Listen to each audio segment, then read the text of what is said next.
Welcome to Wayne's Old Time Radio Page channel. I'm Wayne, your host. These programs are brought to you by support of our listeners. You can give your support at Patreon or PayPal, either one. There's clickable links in the description below. Thanks for your support and enjoy the shows. If you'd like for me to get you a shout out, there's a link to PayPal in the description below. Leave us a donation. We'll get it up here for you. Just tell us who you want it to. You, a friend, a girlfriend, a wife, spouse, whatever. And we'll get it up here. Come in. Welcome. I'm E.G. Marshall. Welcome to a chilling insight into the powers of witchcraft and an ancient curse. Witchcraft today is an in thing with the young, which may appear somewhat incongruous since witches, demons, and warlocks are older than the beginning of recorded time. And somehow, despite all of society's maledictions and efforts to stamp it out, witchcraft has survived, as we will demonstrate in our spine-tingling tale. Do you believe in demons, Miss Bell? Frankly, no. Do you believe in God? Any God? Of course. Then you must also believe in angels. And demons, according to all we know about them, they are simply fallen angels, fixed eternally in evil. And although we may not know whether we are being fanned by airs from heaven or blasts from hell, it is best to be on guard. And having said that, I should not like to be Robert Anthony, whom you will meet very soon.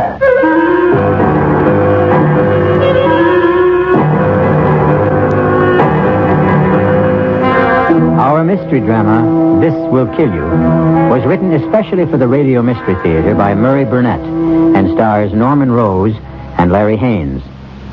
I'll be back shortly with Act One.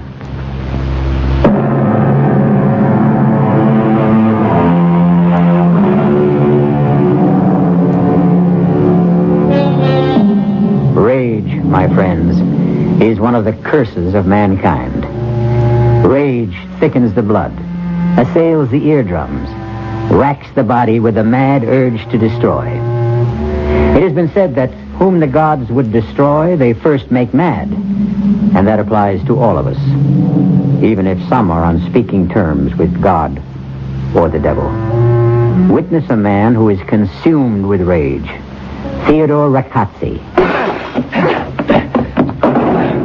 Obviously, you couldn't have heard me come in here. What are you breaking things for? Are you thinking of redecorating? This is the wrong time to try to be amusing, Liz. Well, what should I do? Ask if you've gone crazy? Evidently you have not read this filthy, ignorant, arrogant, vicious review of my book. Oh, of course I have. That presumptuous idiot, Robert Anthony, to write such a review. Oh, come off it, Ted. You know, you sound like you're back to the Middle Ages.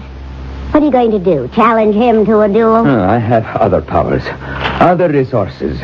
You're serious. Serious? After this review, let me read just one part to you. Mr. Ragozzi, possessor of an awesome reputation as an expert on witchcraft, in this unnecessarily long book titled Demons and Demonology, has gathered the wildest concoction of old wives' tales, superstitions, and demons ever brought before the public. And, what is worse, he has given credence to them. To take witchcraft as seriously as Mr. Ragozzi does is simply childish. Ted, he's just another writer, reviewer trying to be clever. Yes, at my expense. At anybody's expense. You just happen to be the target of the day. Mm-hmm. And now he is my target. For what? A nasty letter to the editor? For death. Oh, sure. If you thought this review was bad, wait until you see the ones you get after you kill him. I will not kill him. Oh, that's a relief. Liz, pick a date. What? Pick a date. Any date that comes to your mind. And the time. Write them down on this slip of paper. What for? Oh, to please me. All right. What's today? The 14th. Here. Okay, will this do? The 28th. 10:53 p.m. Yes, it will do beautifully. Thank you, Liz. You're welcome. And now that we've finished playing games, can we go? Of course. But the game is just about to begin.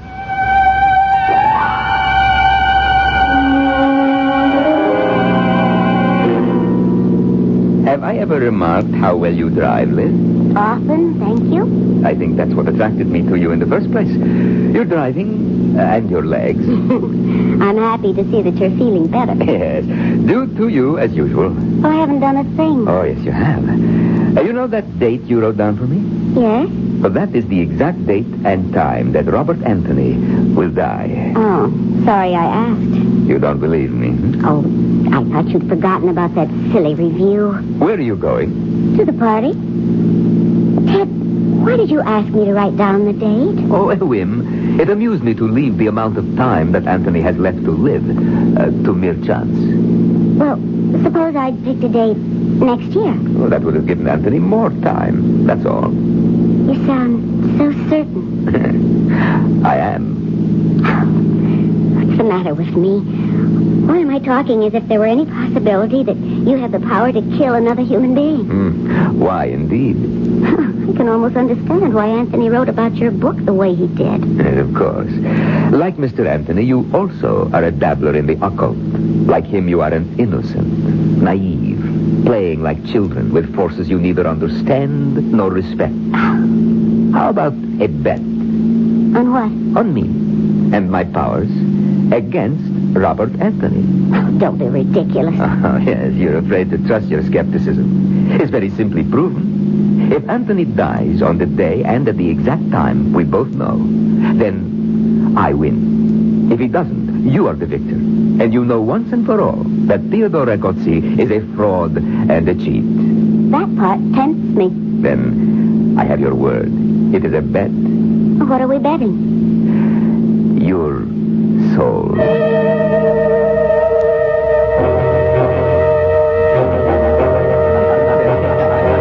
Robert Anthony, you're not leaving the party already. Well, I'm sorry, Carl. I just dropped by to meet your guests, but my publishers are getting uptight about my new book. Well, everyone here is talking about the hatchet job you did on Ragozzi. Well, why do they think I've got a bone to pick with Ragozzi? Well, I've read a lot of reviews, but... Look, I've had a job to do, to review a book. I never even met the man. I took off because his book was so ponderous. Instead of writing a history of demons and demonology, which would be interesting, Ragozzi wrote as if he were putting down facts. Sorry if I touched a nerve. It's all right, forget it. I just think there's entirely too much fuss about the review. I know a little about witchcraft, and I think it can be amusing, but... Okay, but I hear Ragozzi's taking it very big. Well, I don't want to hear that Ragozzi's out to get me with the same crazy, demonic curse superstitious idiots believe in. Well, let's forget Ragozzi. What about that play we cooked up? Well, I just told you, Carl, my publishers are getting restless. I'm spending most of my time in the library. Look, can we put it off for a week or two? Okay. Fine. I've got to run. But I'll call, Carl. Just to let you know I'm still alive.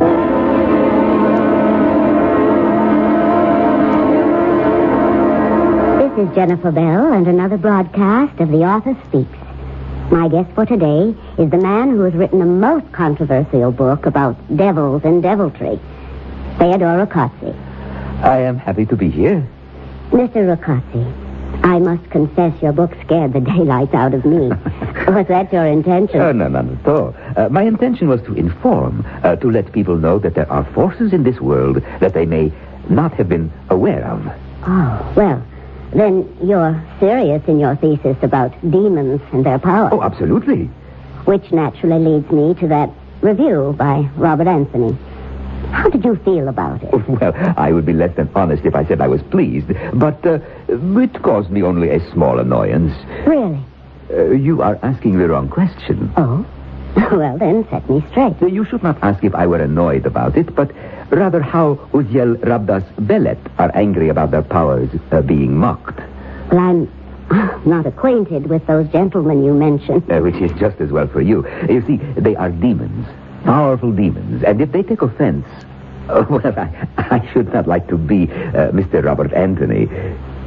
You're predicting that some harm might come to Robert Anthony? Oh, I predict nothing. Forgive me, but didn't you just issue a warning? A warning is not a prediction. Do you believe in demons, Miss Bell? Frankly, no. Do you believe in God? Any God?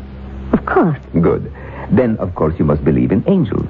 And demons, according to all we know about them, are simply fallen angels, turned away from God, fixed eternally in evil.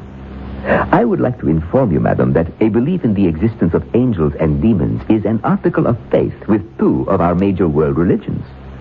All I say is that I should not like to be in the company of Robert Anthony during the next month. Good morning. I see you had my books waiting for me, those 5 over there. Thank you. Well, today I ought to finish my research. I'm going to miss the peace and quiet of this library. My name is Theodore Ragozzi. I called about a book you said you would have waiting. Ah, yes. Thank you. Oh, excuse me. Yes? It sounds absurd, I know, but I am superstitious about where I sit when I work here. Also, the light. Oh, so... yes, it's okay. Sit right down. Oh, yes, you're so kind. Oh, I'm so sorry. Forgive my clumsiness. I've knocked your books down. Let me help you. Oh, it's all right. I can pick them up. I cannot think how I could be so clumsy. Maybe I should wear glasses. Don't worry about it. Accidents happen. Yes, of course. Oh, this piece of paper is yours, I believe? Oh, thank you. Is something wrong? You keep looking over your shoulder. No. It's nothing. I don't feel well. It'll pass. Ah, yes, of course. Sir, can I help? No, I think I need a little fresh air. Oh, yes, of course. Sir, your books. Oh, forget them. I'll be back when I feel better.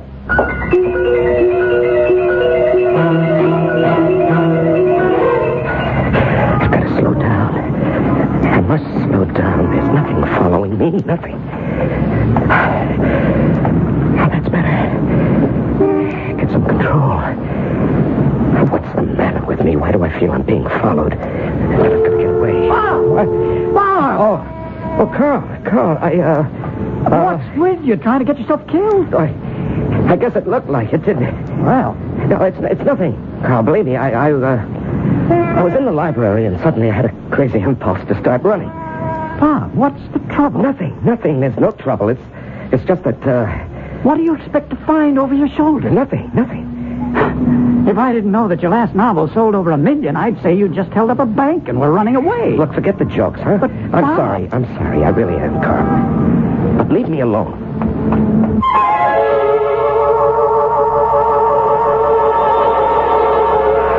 Whom the gods would destroy, they first make mad. But are the gods desirous of destroying Robert Anthony, or the demons? And who are the demons that are driving him? I'll be back shortly with Act 2.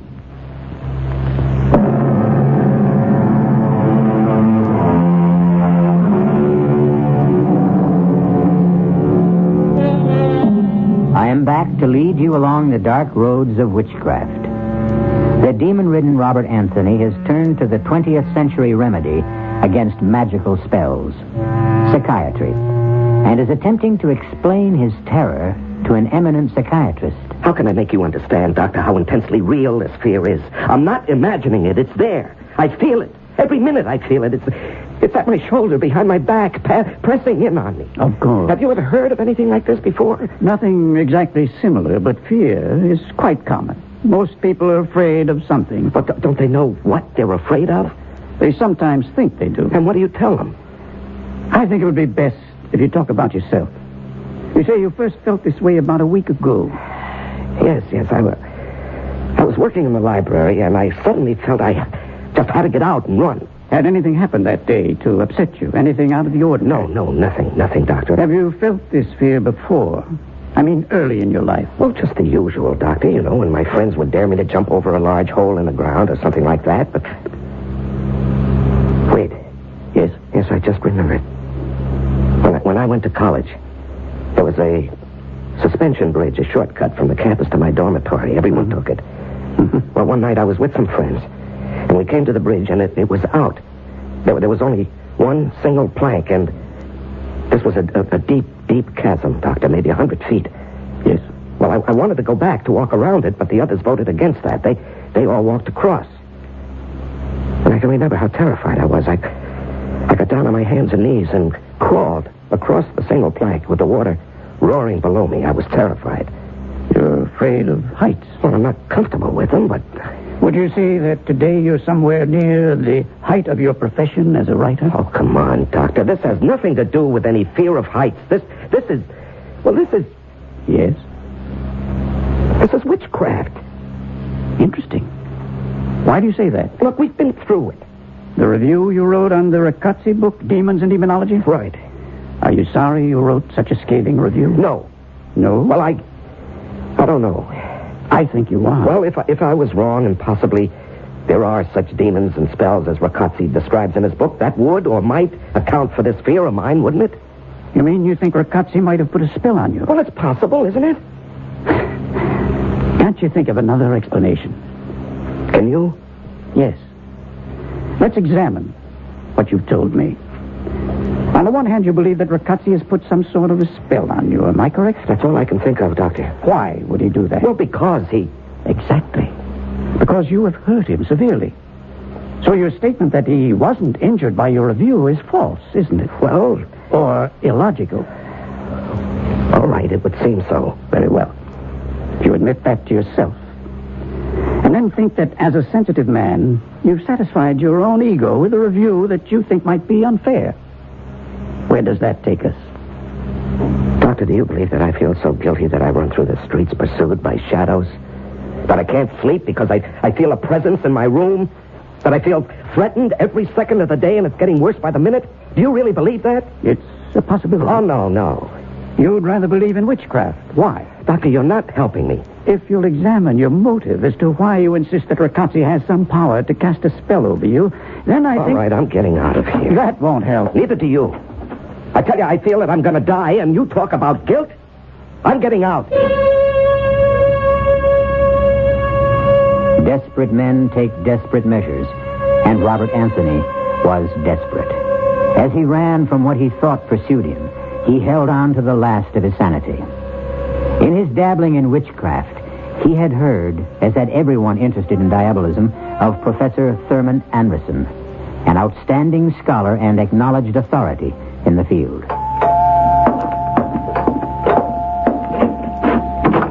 Professor Anderson? Yes? I'm Robert Anthony. Oh, come in. I've been expecting you. You have? Why? Because I read your review and I know Riccozzi. Oh, then you think he might have done something to me? I think it probable that he has tried. I won't know until you tell me what's happened. Come in and sit down. Thank you. Professor, do you think you can help? First, tell me why you think Riccozzi has cast a spell. Because as I sit here talking to you, I'm eaten up by fear. I have a feeling that something is following me, Professor. Something so terrible that I can't even imagine what it is. But I'm certain that it's going to kill me. How long have you had this feeling? About a week. And can you remember when you first felt it? Oh, yes, very vividly. It was in the library. Do you know Riccozzi? No. No spell can be put upon you unless the Creator has some contact with you. Did you meet him by chance, perhaps? Well, I don't know. No, I don't think so. I haven't been very social this past week. I can't even begin to think what it could be unless you give me something to go on. Did you have a chance encounter with anyone? Did a stranger bump into you, perhaps? No, Oh, wait. Yes? In the library, there was a man with a slight accent. Riccozzi has an accent. Well, I remember he came over and asked if he could sit next to me, and as he sat down, he knocked over my books. He apologized, and he insisted on picking them up. Anything else? No. Yes, he gave me a piece of paper. You took it? Well, of course.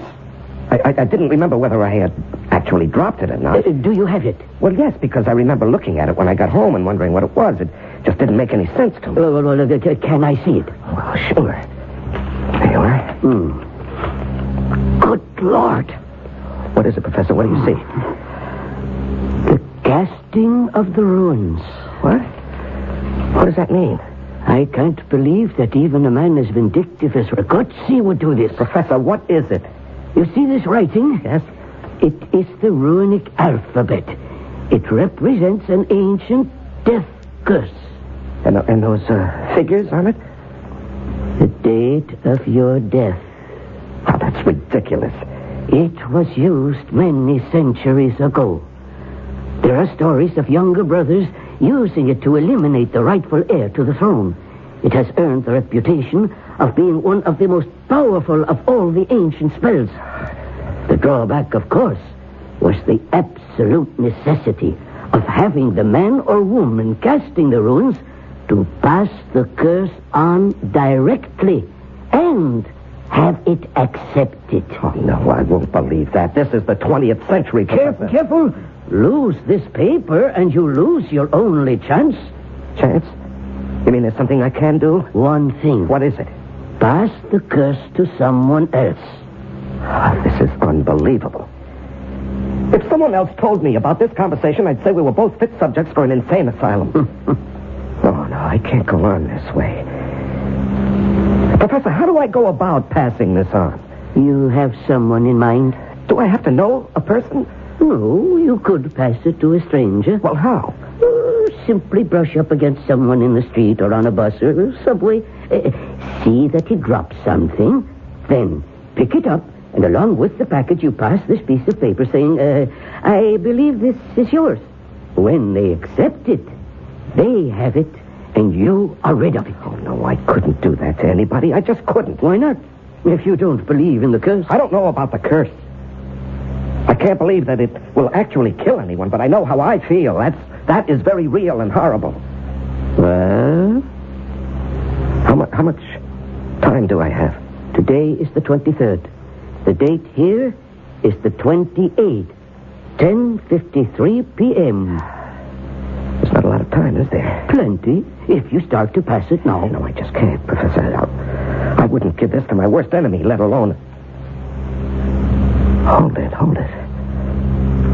How about Ragazzi? I wondered how long you would take before you got around to that. Yes, of course. I'll pass it back to him. How? Well, I'll just... Exactly. Ragazzi obviously knows you. He is going to be on his guard. Well, can someone else pass it? No. It must be passed directly. There must be a way.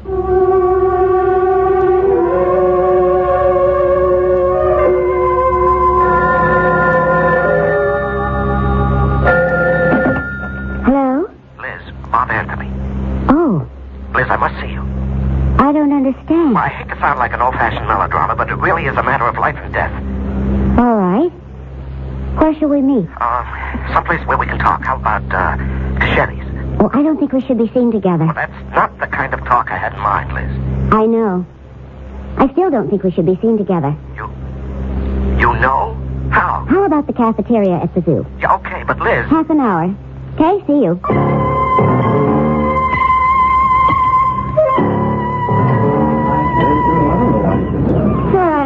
No, you're not. I'm early. What would you like? Oh, just coffee. All right, I'll get it for you. No, I really don't want anything. Why did you call me? Liz, you wouldn't be surprised and go all girlish on me if I tell you it's because of your relationship with Ragazzi. No. Okay. This is going to sound crazy. Well, try me. Liz, I have to know everything you know about Ragazzi, not personal things, but his schedule, his plans, that sort of thing. Oh. It's terribly important, Liz. Yes. You're not going to ask me why? No. When I said it was a matter of life and death, I meant that. You'll have to believe me, Liz. Well, I do. You're entitled to an explanation. And you do? Yes. You know, I'm making a fool of myself. I'm talking to the wrong person. I just never even considered for a moment that you'd be in it with him. I'm not. But you know what I'm talking about. Yes. Well, how? I'd rather not discuss it. Well, you've got to, Liz. Don't you see that? Isn't it enough for you to know that I realize you're in trouble and I want to help? All right, now it's my turn to ask why. No comment. But, Liz... You're wasting time in arguing. What can I do? I've already told you. But don't you see that I'll feel better if... If you can trust me? Yes, exactly. This isn't just fun and games for me, Liz. It's your life. Then you are in on it, huh? Look, I know about it. I'm involved, but I have as much to lose as you. Maybe more. And that's all I'm going to say. Do you think he can do it? More important, what makes you think he can? Everything I know tells me he cannot. But- Everything I know, everything I've learned, everything that science says doesn't help stop the terrible feeling I have that something is after me, Liz. It's just waiting until it has a... 10:53 p.m. on the 28th. That's the date. What makes you think I can help? I have one chance to break whatever spell Ragazzi has put on me. And what's that? It's just a slim chance, Liz, but a chance. Just take my word for that. If you do want to help, get me the information I want and need. I'll try. How do I reach you? Here, this number, anytime, day or night. If I'm not there, I'll get back to you in 5 minutes. I'll try. Thanks. And Liz, Yes? we haven't got much time. Time is running out on Robert Anthony. Whatever it is that's following him, or what he honestly believes to be following him, has a target date. I'll be back shortly with Act 3.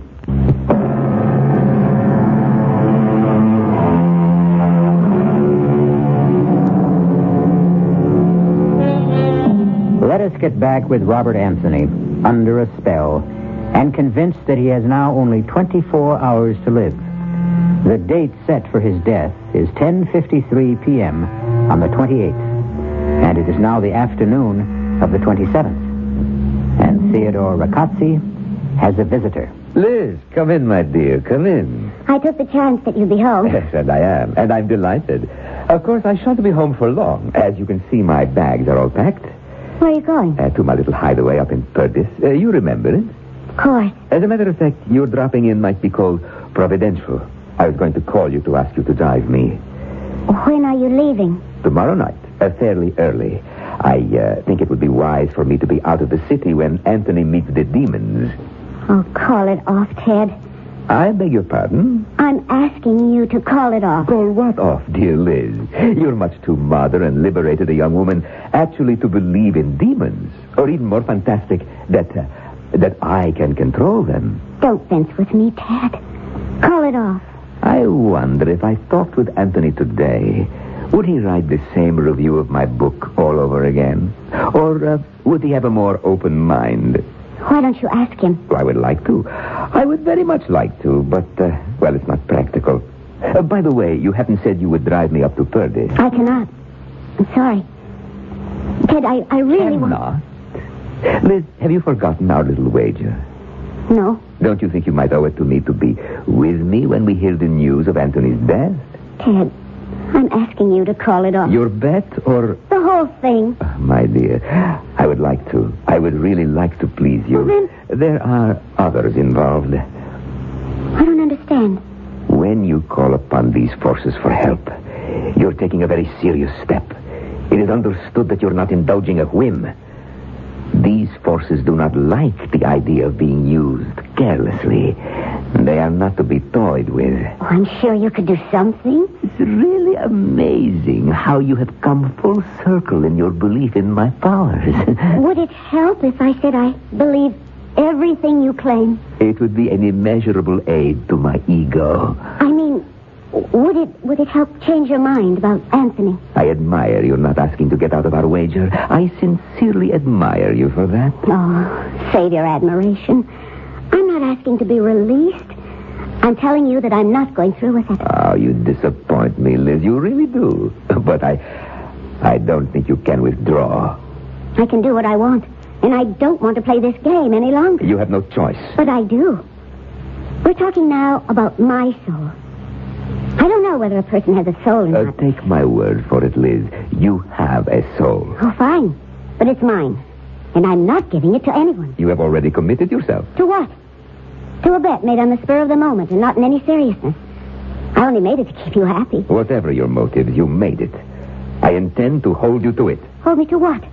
An oral agreement? In the circles in which I move, it is binding. And I say no. And that is most unwise.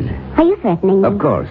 I think you should know that I will be powerless to help if you should change your mind. I'll remember that. I advise you to keep it very strongly in mind. And along those lines, you won't change your mind about driving me to Perdis? I can't. Really. Then I shall have to take the train. That seems obvious. I'm going to ask another favor. For your own sake, it is necessary that you be with me the day after I have won my wager. I would take it kindly if you would get me a ticket on the 9:30 to Purvis.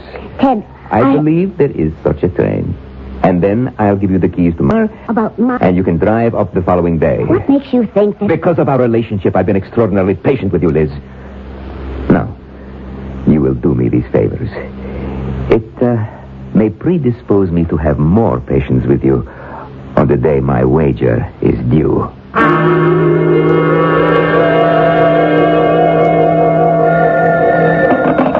Hello? Bob? Oh, Liz, I've been waiting for your call. Do you have anything for me? I don't know whether or not it helps, but he's taking the 9:30 train to Purdy's on the 28th. 9:30. That doesn't give me much time. For what? For what I have to do. Liz, that makes it so close. Are you sure about the train and the time? Positive. I bought the ticket myself. 9:30, huh? Yes. Ah, that's going to be awfully close. Did he give any reason for picking that particular train? Well, first he asked me to drive him up. I said I couldn't. And then he told me to get the train ticket. He said, What? What did he say? oh, it's not important. Liz, everything is important. What did he say? He said that he wants to be out of town when it happens. Oh, yeah, sure. That makes sense. Bob? Yes? It isn't going to happen, is it? Liz, I'm trying. Do you have, what do you honestly think of your chances? A lot better now than before you called. Is there anything else I can do? Yes, pray for me. And you for me. What? Why? How are you involved? Forget I said that. How can I forget it? Believe me if I tell you that my problem has... Well, it has something to do with you. But I'll be okay if you're okay. Oh, you sound like a book title. Well, at least you can joke. I hope it isn't gallows humor. Liz, I've got a lot to do. I have a plan. I don't know whether it'll work, but it's made me feel that I can do something. And I'm going to do it. Good luck.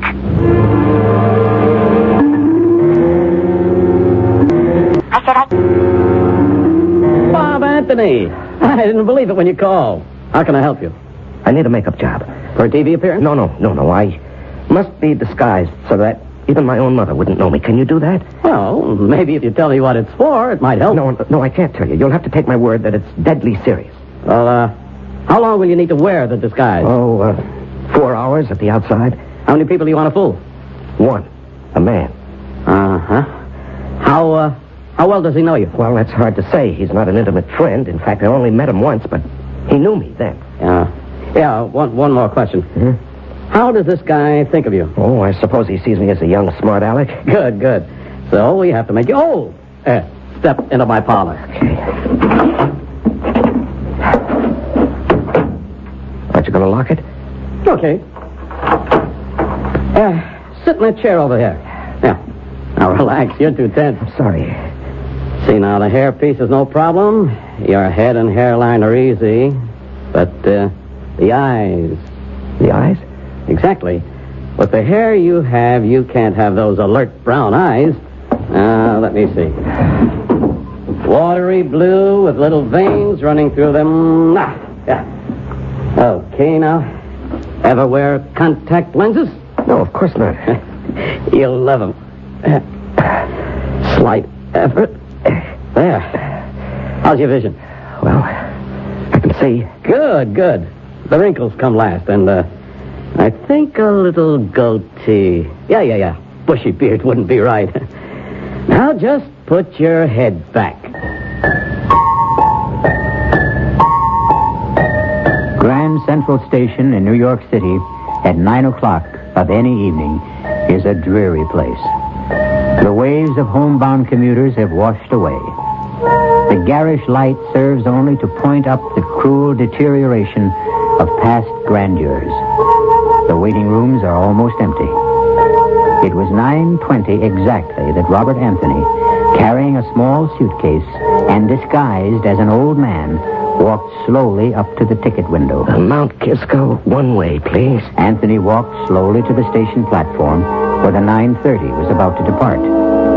He wanted to be almost the last one to board the train so that he could locate the car that Ricazzi had selected. He boarded the train and passed through several cars, and then his pounding heart slowed. He saw Ricazzi, seated in the middle of the car, and with the seat next to him, vacant. Excuse me, would you mind if I put my valise on the rack? Oh, not at all. Let me help you. Oh, it's very kind. Yeah, not at all. You certainly cut that close. I'm afraid I don't walk as quickly as I used to. It's hard to get accustomed to growing old. Yes, I suppose it is. I hope you'll forgive an old man's curiosity, but that book you're reading... The Dynamics of Witchcraft. Yes, that subject has always fascinated me. too. Did you ever study it? No, but when I was younger, Halloween was my favorite holiday. You know, dressing up and trick-or-treating. Yes, I know. Oh, that was such great fun. Yes. Well, I won't disturb you anymore. I know you're anxious to get on with your reading, but where are you getting off? Purvis. Is that before or after Mount Kisco? After. I wonder. I mean, I have a tendency to drowse off, you know. I wonder if when we reach Mount Kisco, it would be... I will let you know.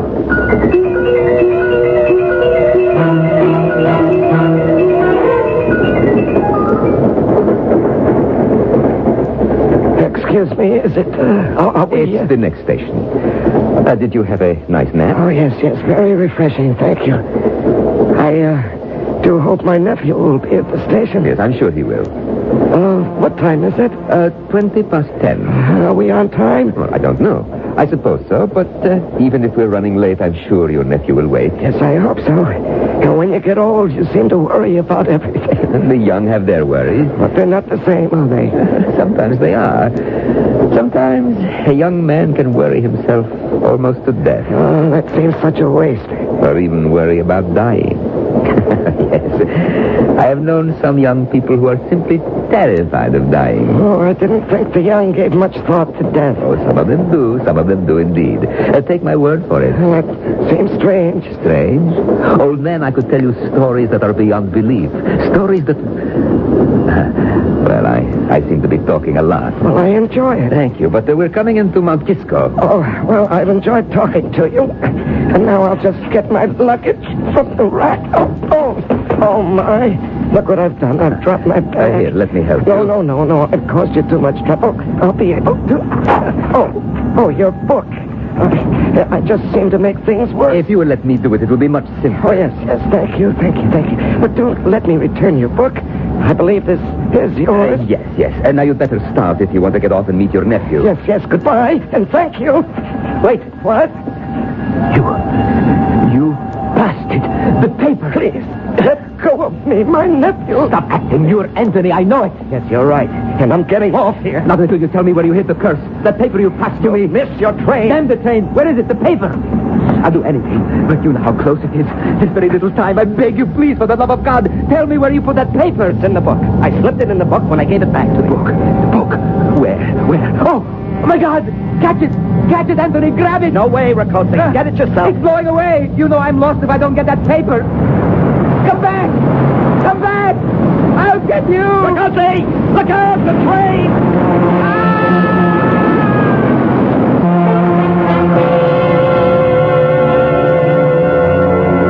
The end of our story of witchcraft and demons. The obituary notice said that Theodore Ricozzi met his death when he inexplicably ran in front of a southbound express at the Mount Kisco station. Inexplicably? I'll be back shortly.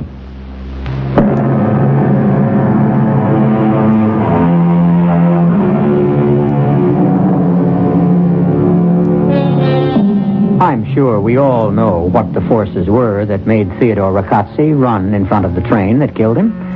He panicked because of a superstitious belief in the supernatural. That, of course, is the explanation.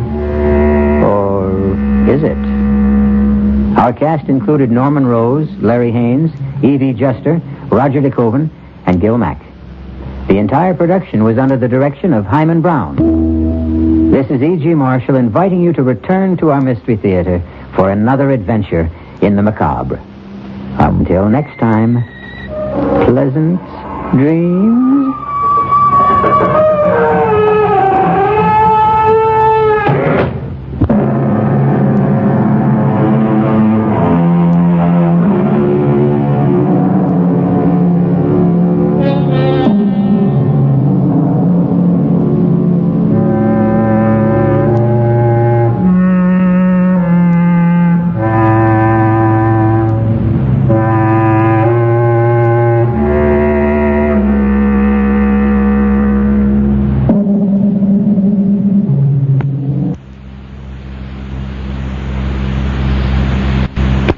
These programs are brought to you by support of our listeners. You can give your support at Patreon or PayPal, either one.